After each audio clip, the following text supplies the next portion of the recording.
It's sometimes hard to talk about race, but that's exactly what folks in the Osseo School District did on Saturday morning.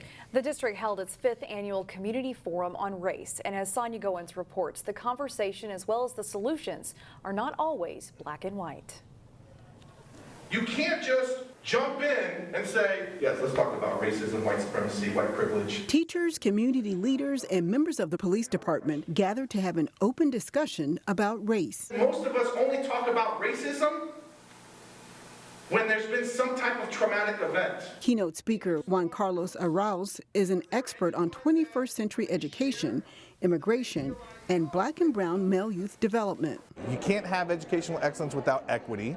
And what we've learned is that folks have a hard time sometimes to talk about equity part. Equity and inclusion can be tricky in the Osseo School District, where nearly 55% of students are of color, but the teachers are mostly white. I wanted to be part of the forum today because I feel like the Latino voice isn't necessarily at those places or at these spaces, and the fact of the matter is I have that perspective to give. Jesus Ramirez is an equity specialist at Park Center. There is no here or there.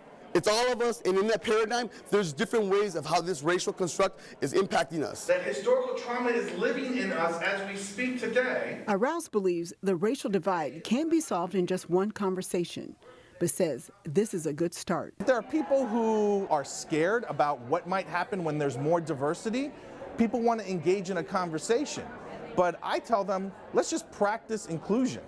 And then from there, we'll build relationship to then talk about diversity and equity. In Maple Grove, Sonia Goins, CCX News.